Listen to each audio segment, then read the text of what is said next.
So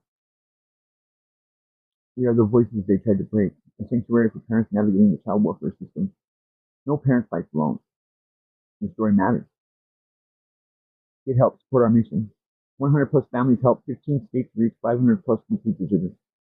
185K plus value is created sometimes after he's done. And sometimes after he's done reading or helping someone with their paperwork, you'll find me, Ronald, Eugene Rideburn, sitting by the curb, head on his hands, looking like the night might swallow him too. But then someone shows up. A father fresh from court, a mother trying to see her kids, and I'll straighten right up. Let's get your story written down, I'll say. Getting old. It isn't just legal advice, it's a lifeline. Ronald Barron, founder of the Home for Broken Voices. How we can help. We combine advocacy, mentorship, and storytelling to preserve family connections and demand accountability. Big buddy mentorship, peer-led support for parents navigating court and welfare systems. Family preservation, emergency aid for housing, childcare, and essentials to prevent unnecessary removal. The Legal Rights Codex, audits of systems, failures, resources outlining families' rights. Voice archive, secure digital vault preserving testimony for field reform and remembrance. So it gives you all services in memory of Antonio. I wake up to Antonio's name in the back of my head. I fight every day to keep him, becoming just another number lost in the files. Antonio is there in every folder that I carry, in every protest flyer, in every letter to a senator. Home for Broken Voices was born from this loss. A determination that no child should become a footnote, and no parent should fight alone. She never fight alone. Hard. Really hard. I've never met anybody else that did it.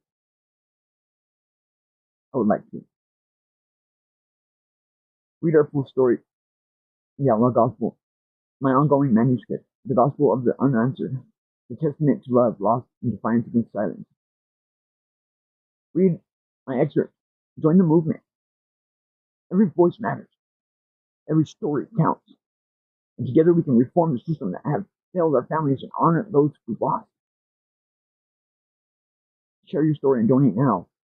Home for Broken Voices. I'm trying to get it fixed all the way, but it's there. There's a couple of them. I'm having a bad day, I'm sorry.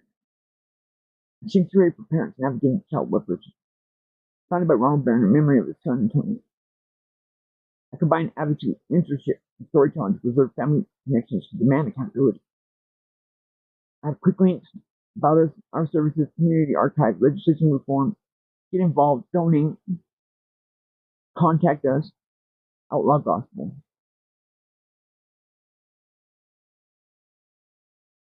So Home for Broken Voices built for advocates and remembrance. Thank you.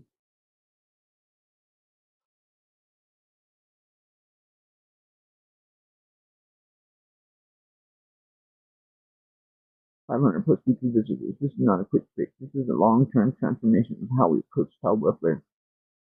But it's necessary. It's more. And it's what Antonio's death asks.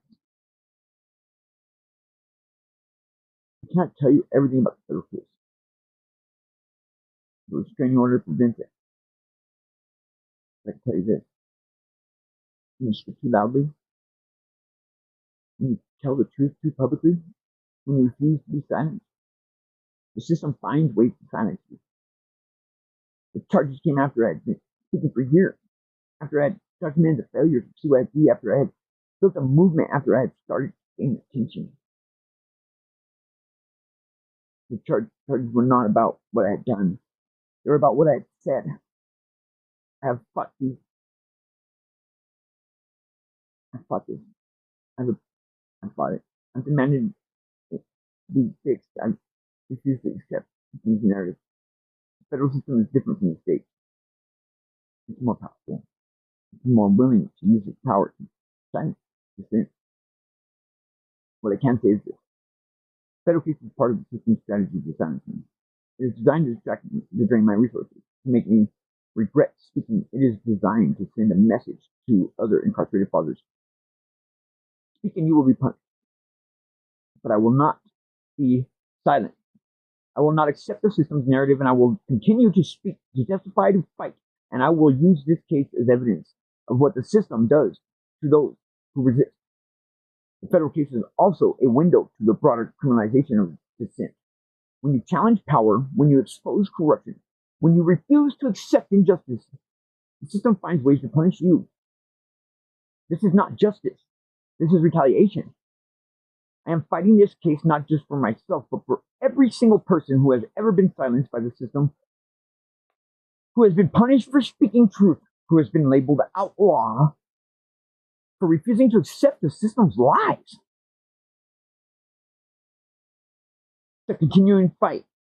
It is not over. It will never be over. Not as long as children die in child placements. Not as long as fathers are erased.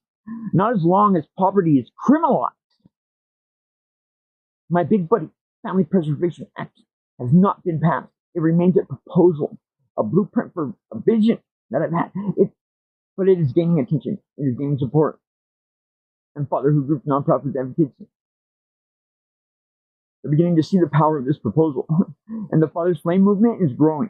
Incarcerated fathers across the nation are connecting, sharing stories, building solidarity. You have to. You better. This is why you ever get in there, I will whoop your motherfucking ass. You ain't fucking paying attention to this shit.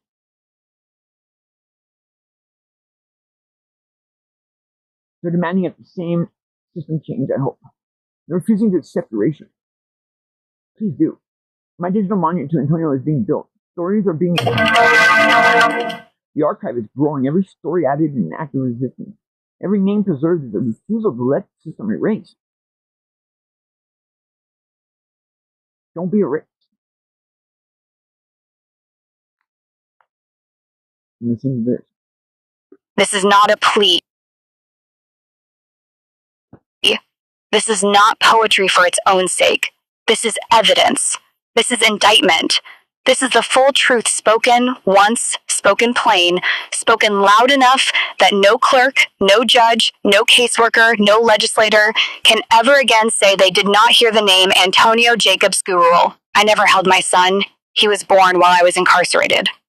From the moment he drew breath, he was state property because poverty was labeled neglect and my prison address was labeled unavailable. I wrote letters from the law library, dozens of them, begging CYFD not to return him to his mother's home, warning them of the drugs, the violence, the boyfriend Jeffrey Moody, who would later be charged in connection with Antonio's death. Every letter came back, received, date stamped, filed, and ignored. They scheduled hearings I was never transported to, published legal notice in newspapers I could not read, and terminated my rights while I made license plates for pennies that were then turned into $42,000 of child support arrears. Arrears that guaranteed I would stay unavailable long after the gates opened. In 2018, they put Antonio on a trial home visit with his mother. 3 months later, he was dead. No caseworker caught the danger. No safety assessment was rigorous enough. No one called the incarcerated father who had been screaming on paper for 2 years. Well, they did, but my dad called me first, and it was the next day they called me. They didn't call me. I got told by somebody else. They didn't tell me. There ain't no way that my word from my family should have got here before them. All they got to do is make one phone call. And they wouldn't. I told them I had $1,200 on my books. They still wouldn't let me go to the floor. They wanted to charge me $3,700 to go 60 miles. And I only get an hour with the casket, and I wasn't allowed to open it, wasn't allowed to see my son, wasn't allowed to do nothing. Just sit there with the casket in a room, handcuffed, for an hour.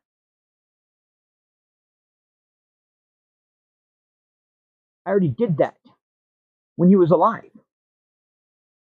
I got 3 visits. You want me to sit there with a fucking goddamn casket for an hour while that fucking bitch that killed him and that guy that killed him was sitting right fucking there and you're sticking up for him? And now you're gonna disqualify me because I didn't pay child support because I'm not gonna pay you to kill my fucking kid, you goddamn idiots. The fuck, man?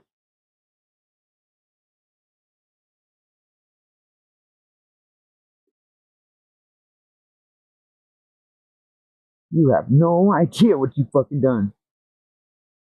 You just need to fuck off.